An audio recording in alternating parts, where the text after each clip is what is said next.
I am picking the Cleveland Browns to go to the Super Bowl this season in the NFL. Welcome into the Slobberknocker Sports Podcast. I'm your host, Dylan Leak, and today we are going to be talking about the Cleveland Browns and what a massive win it was for the franchise last night.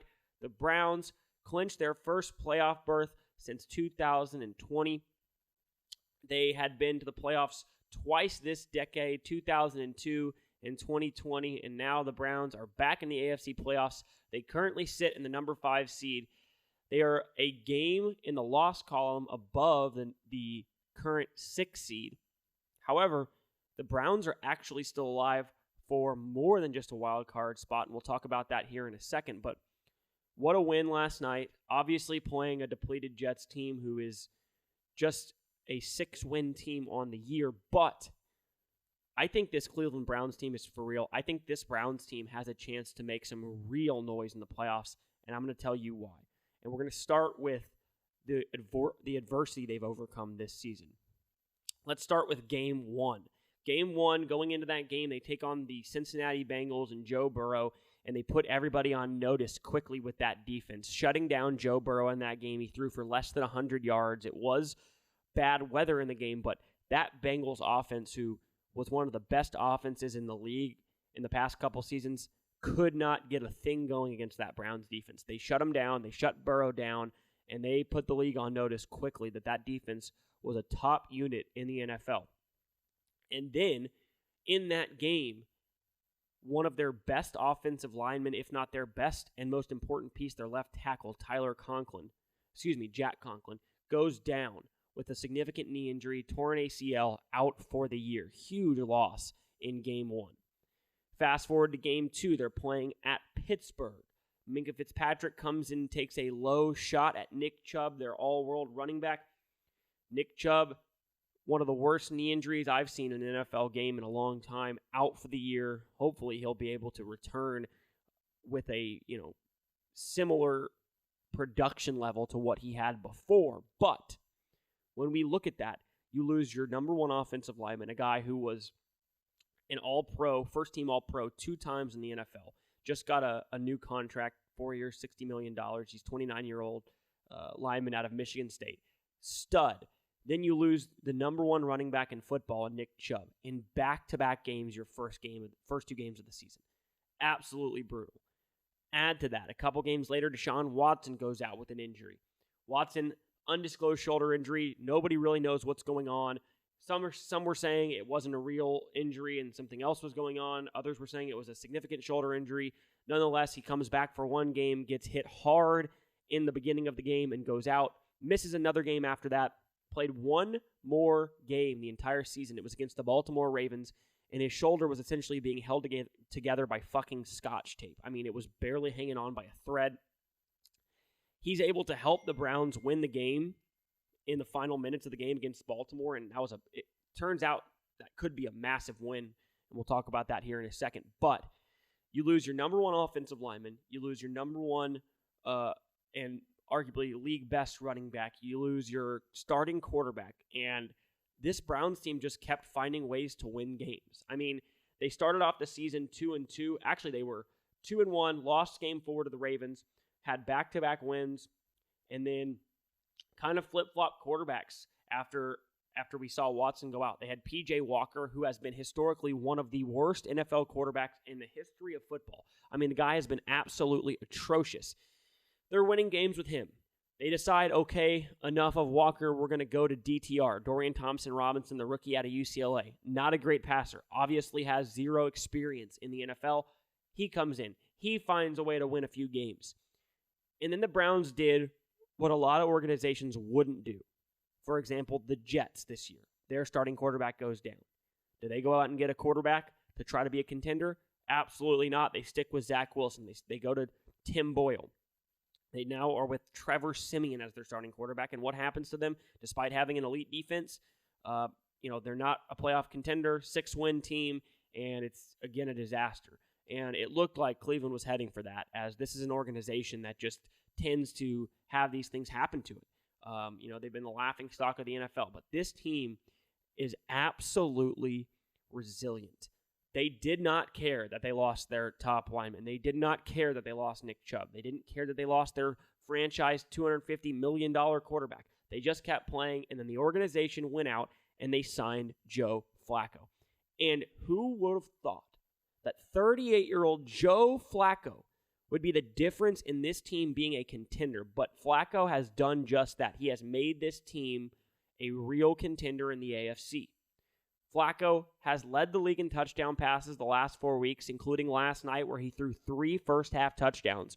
He has 11 in the previous 4 games, 13 on the last 5 games. There's only 5 starts. That first start, he threw 2 touchdowns, and they lost the game to the Rams 36-19.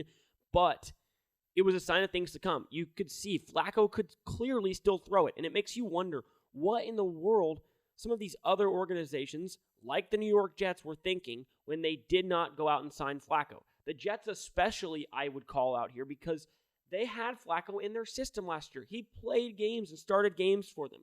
He knows the system. And, kudos to Joe Flacco as well. This is a guy who's won a Super Bowl MVP. Oddly enough, he's never been to a Pro Bowl. He was invited to one in 2015 but declined. This guy is, Super Bowl champion, Super Bowl MVP, has had a storied career, multiple big playoff games and playoff wins. And yet, at 38, he knew he still had something to offer. And so as this season started and he was not on an active roster, he continued fighting, working rather, and stayed sharp. He was not just sitting there not doing anything. He was working out, he was throwing balls, and it showed. He didn't have to take 2, 3, 4 games to get in the swing of things, which could have been the difference in whether the Browns are a playoff team or not. He was ready to go week 1 that they played with him. And although they lost, he still threw for 254 yards and 2 touchdowns. And it was clear, very clear, that he was a way better option than the other 2 quarterbacks they had. And this is in the first start, right? Since then, he's been absolutely incredible. He has thrown probably too many interceptions, but, you're going to take that with a guy slinging it around. Last night, he threw for 297 yards in the first half against arguably a top 3 NFL defense.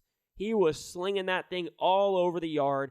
They didn't even have their top weapon in Amari Cooper. Later in the game, they lost their second top receiver in Elijah Moore, and Flacco didn't care. He kept throwing. Finished the game with 328 yards, 3 touchdowns. He did throw 1 interception that got returned for a touchdown the other way, but this was never close last night. And the Browns ran away with it, and that stadium was rocking from start to fucking finish. They were absolutely going nuts there, and they've been waiting for this for a long time. And the difference between this team and the 2020 team and the 2022 team is that this team has a shot to win a Super Bowl. Yeah, that might be crazy if some of you are listening to this thinking the Browns winning the Super Bowl with Joe Flacco, but I'm here to tell you that defense is for real. Joe Flacco is a legit quarterback right now. He's playing at a very high level. And when you look at the entirety of the team, they still have a solid offensive line. They still have a semblance of a run game with that 1-2 punch with Jerome Ford and Kareem Hunt. They still have a top weapon wide receiver in Amari Cooper, who went for 275 yards a couple weeks ago. They've got a speedster in Elijah Moore. They've got Njoku, one of the best tight ends in the league. He had 100-plus yards in the first half receiving last night. In the first quarter. It was a Browns franchise record. All those things combined, you have 2 sides of the ball that are arguably playing at top 10 levels, maybe even top 5 level for both. I know for sure the defense is a top 5 level. The offense is borderline. And so you look at this Browns team and you think, okay, what's their ceiling? Before Flacco, it was making the playoffs. Making the playoffs would have been a major accomplishment for this team, in my opinion, before getting Joe Flacco. But you have Flacco now. And even if this team is forced to go on the road multiple games in the playoffs, the one thing that does travel is defense. And I do understand the splits are a bit significant. The Browns defense hasn't been as good on the road. But I think in a long-run sample, that defense is going to be okay. And I think that, really when you look at the Browns defense, what do you have to do to be effective against them? You pretty much have to hit explosive plays. Their down-to-down success metrics, their down-to-down yards per play are elite. You're not moving the ball consistently on this defense. Last night, the Jets had a good first drive, and I know Trevor Siemian is the quarterback. I understand that. And you have the worst play caller in the history of sports with Nathaniel Hackett, but they went right down the field, and Breece Hall has been absolutely elite lately. After that first drive, they scored, I believe, 3 points the rest of the game. I think they finished with 17, but they had one that was a pick six from Flacco. That defense has been outstanding. But here's the other caveat. The Cleveland Browns are actually not dead for not only the AFC North divisional crown, but also the number 1 overall seed. Now let's talk about what that scenario would look like. So, the Browns play at Cincinnati the final week of the season. If Cleveland is able to win that game at Cincinnati, where I have to believe they're going to be a short favorite, maybe a 3-point favorite there, could be somewhere in the 2 to 4 range, but I'm going to say it probably opens around 3. They win that game, they would finish now 12-5, 5 losses on the season. The Ravens have 2 games left, and on the surface, maybe not the most difficult final 2 games because they get both these games at home. And obviously, we saw how good they looked last week. But they're playing the Dolphins this week. They're coming off of this massive high of a win against San Francisco on Christmas night. Everybody said that the Niners were going to kill them. They go out and dominate the game. Looks like they're the best team in football. It's a typical letdown spot here. Fortunately for the Ravens, the Dolphins are in a letdown spot too, as they had a big win over the Cowboys last week. But the Dolphins have a big thing to play for.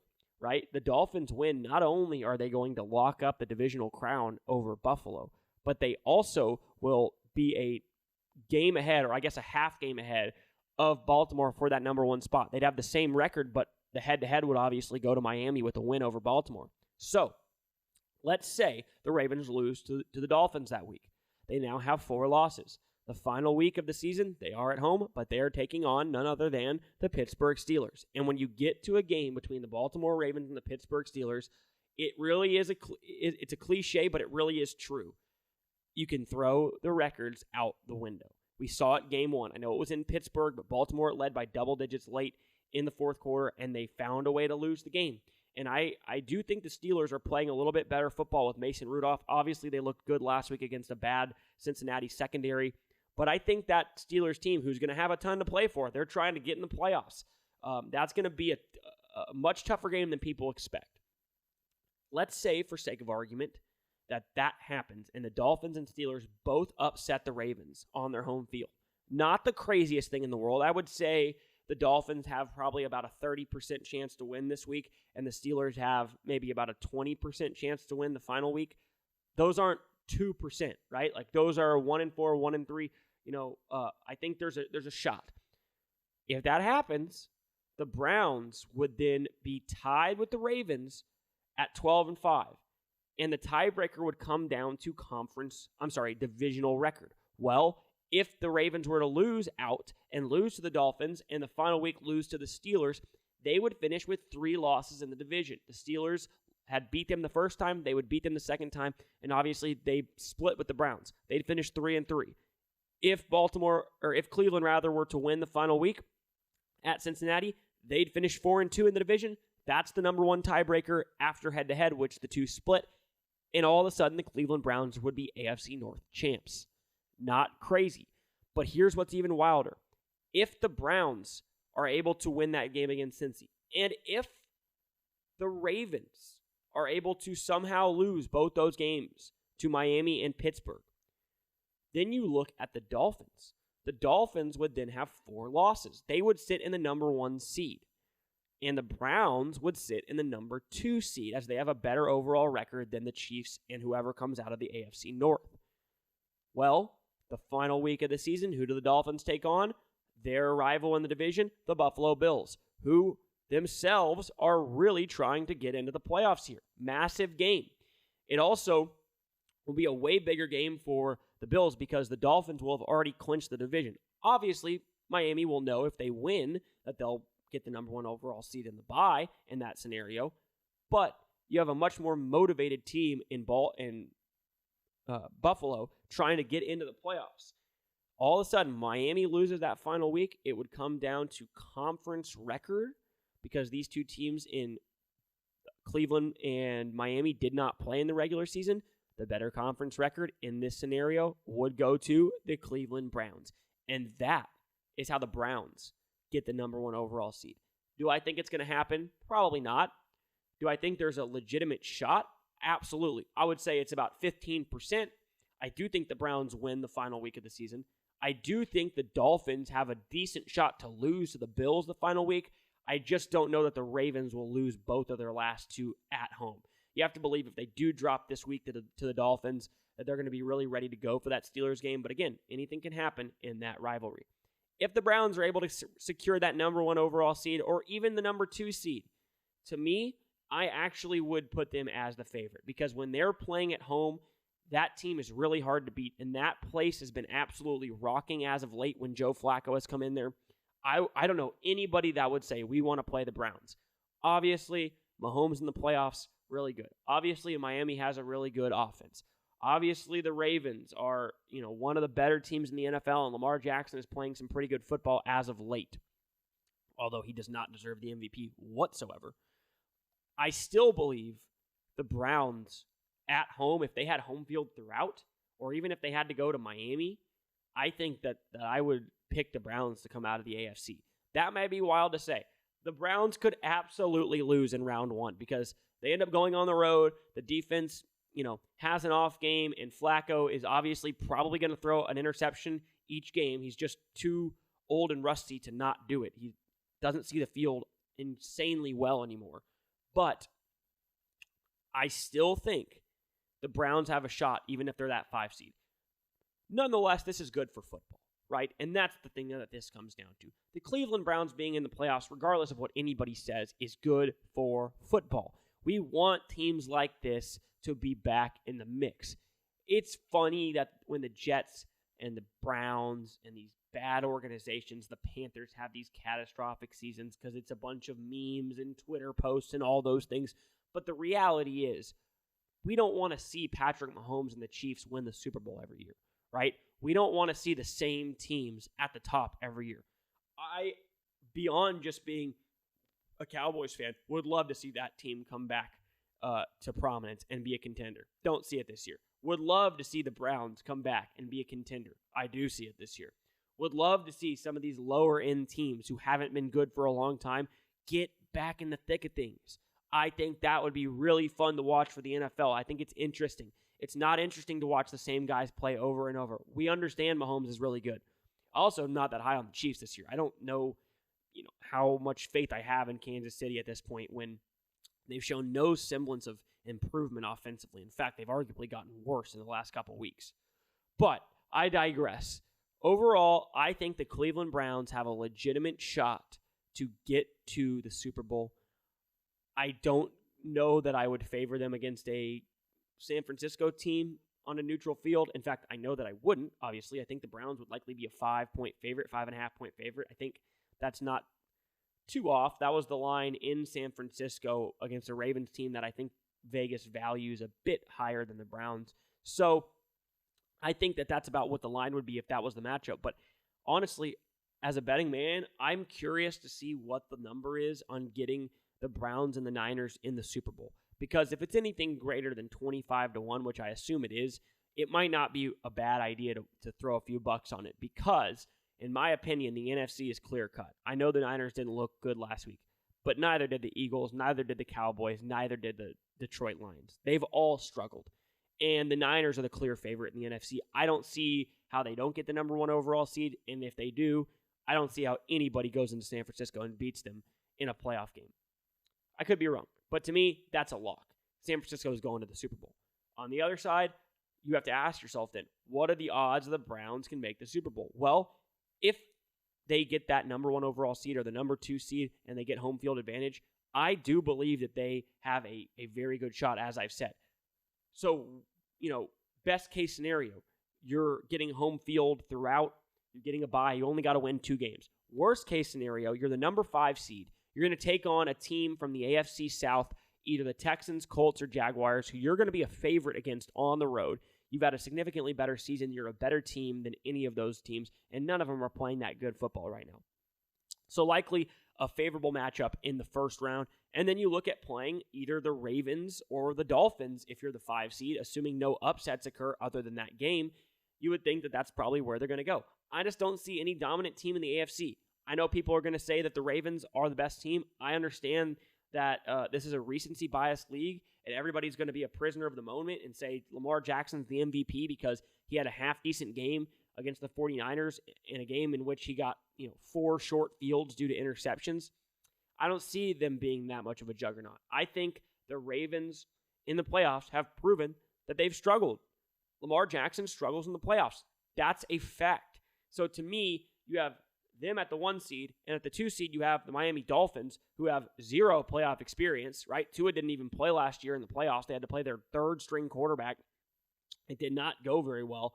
And I just have thought all year that Dolphins team struggles with good teams, with physical teams. The Browns are a very physical team. I think that they have a very, very good shot to get to a Super Bowl. Could they lose in the first round and I look really stupid? Absolutely they could, right?